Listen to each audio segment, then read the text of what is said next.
So the numbers are accurate, the reporting is clean, and the board still does not believe them. That is not skepticism. That's a signal. Boards do not distrust numbers because they're wrong. They distrust numbers because they are disconnected. IT reports activity, finance reports costs. The board looks for impact. 3 data sets, 0 shared meeting. So when directors push back, it feels personal. And it's not. They're testing for whether the numbers actually explain the business. And when they do not, confidence drops. Not suddenly, quietly, meeting by meeting. Hi, I'm Jason Hahn.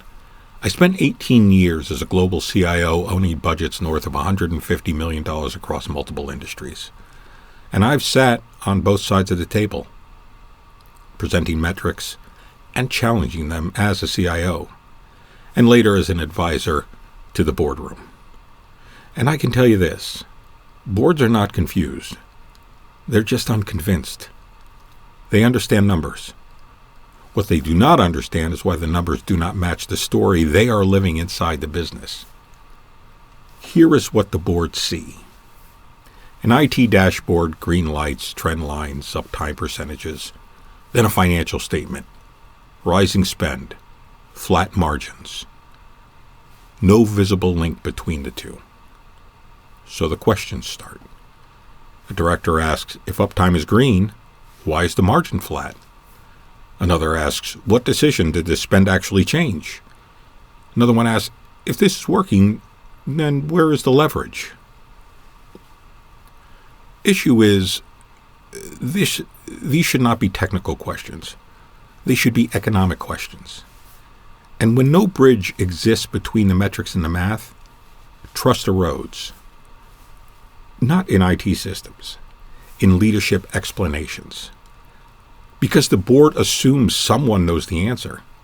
And if no one can say it cleanly, the numbers lose authority. Boards don't want more data. More data increases confidence inside IT. But less data tied to causality increases confidence in the boardroom. The board wants to know what changed because we spent this money. If the answer is unclear, the numbers are irrelevant. Trusted numbers share 3 traits.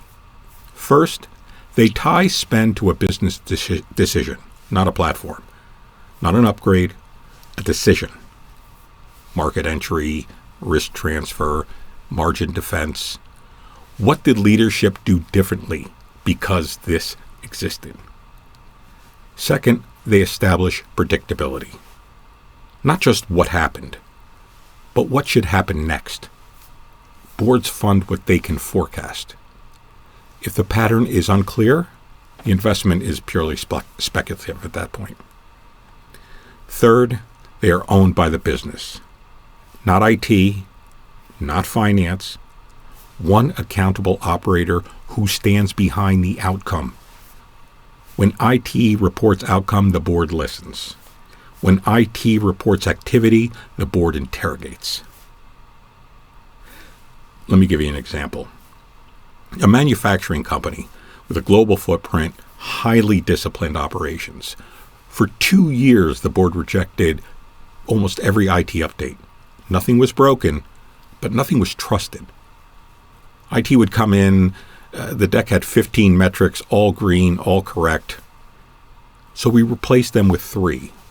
Revenue protected, risk reduced, cost avoided. Each tied to a decision the board recognized. The first meeting after we made that change, the question stopped. Not because the numbers improved, but because the story finally matched how the business actually worked. That alignment structure is what governance actually does. Boards do not distrust numbers. They distrust narratives that do not explain reality. Governance fixes this by aligning numbers before they ever even reach the board. And that leads to the next failure. Why CIO and CFO conversations keep breaking down even when both are right. And in the next briefing, I'll explain why. Please subscribe, and I will see you at the next briefing. Thank you.